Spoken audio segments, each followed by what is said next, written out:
Cordial saludo, mi nombre es Tania Alejandra Nieto Espinosa, estudiante del doctorado en Ciencias de la Educación y el día de hoy voy a hablarles acerca de la experiencia del aprendizaje mediado y los criterios de su medición.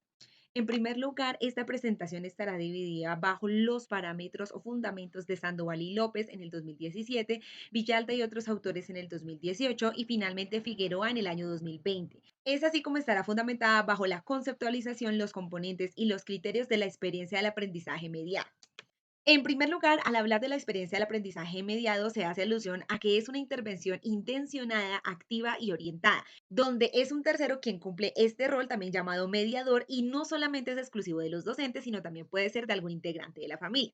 En este caso, la experiencia se centra en seleccionar, filtrar y organizar estímulos para que los estudiantes se sientan más cómodos en su proceso de aprendizaje.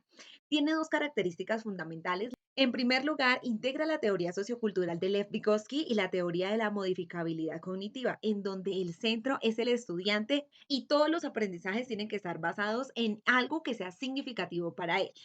De igual forma, el lenguaje verbal del profesor es central y aunque la medición no se reduce solo a hablar, es esta persona mediador quien cumple esa función de conectar el aprendizaje con los estudiantes.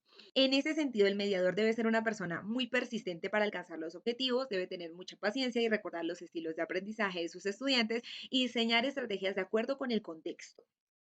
En segundo lugar, al hablar de los componentes, es importante decir que el mediador es un ser humano, por tanto, debe tener un rol activo, intencional y ser muy organizado con los estímulos que se le presentan a diario a los estudiantes. Existen unos criterios de mediación que también son denominados como universales y diferenciadores, pero que más adelante haremos alusión. También debe tener una creencia en la modificabilidad, es decir, el ser humano está en un constante cambio o transformación, por lo que debe comprender que existe un modelo ético y pedagógico para tratar con todos los estudiantes. Se presenta unos ambientes activos domificantes donde existe un reto y un apoyo significativo por todas las personas que rodean a los estudiantes, sin olvidar la dimensión socioemocional que hace alusión a la pertenencia, a la autoestima y la motivación. Recordar que los estudiantes no solamente absorben el conocimiento, sino que ellos también sienten, interactúan y necesitamos desarrollar en ellos esa autoestima y la motivación que pueden tener por su aprendizaje. Y finalmente encontramos la transferencia y la trascendencia que relaciona la parte práctica del aprendizaje, cómo todo lo que se desarrolla dentro del aula lo puedo aplicar fuera de la misma.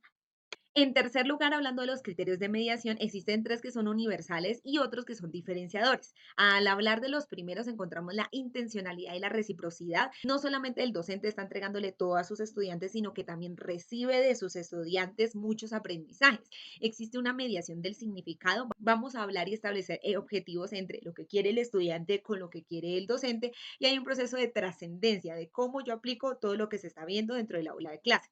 Ahora, en cuanto a los diferenciadores, debe existir un sentimiento de ser competente, no hacer sentir mal a nuestros estudiantes porque quizás no alcanzaron los logros propuestos, sino que por el contrario, motivarlos para realimentar los conocimientos que quizá no quedaron muy claros.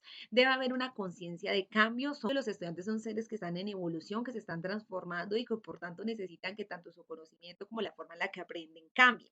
Y finalmente hablamos de la planificación y el logro de objetivos. Si el docente es el que cumple la función del mediador, es esta persona la encargada de decir cuáles son los parámetros que quiere alcanzar dentro del aula de clase. Para todos estos criterios de mediación se debe tener en cuenta la conducta compartida. Esto es un proceso recíproco. En el aula de clases no solamente hay estudiantes, sino también hay docentes. Debe existir el desafío, la novedad y la complejidad como una mezcla y un todo. El desafío que propone el docente, la novedad que podemos darle a nuestros estudiantes y la complejidad del conocimiento que se está construyendo. Y finalmente, el ser humano tiene que ser visto como una entidad cambiante y que día a día se transforma para bien. Como conclusiones, podemos decir que las experiencias de los aprendizajes mediados permiten ampliar los repositorios cognitivos y emocionales, no solamente tener en cuenta la parte cognitiva, sino también el desarrollo emocional de los estudiantes.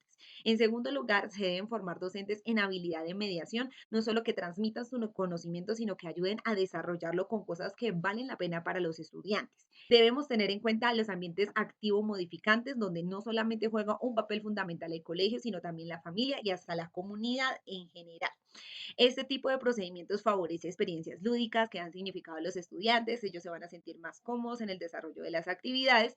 Existe una aplicación entre la teoría y la práctica donde podemos como docentes llevar todos esos parámetros al quehacer cotidiano y finalmente nos lleva a que tengamos un papel de investigadores que sea activo, reflexivo y contextual, donde podamos poner en práctica todas estas experiencias como el rol que tenemos de mediadores en el conocimiento.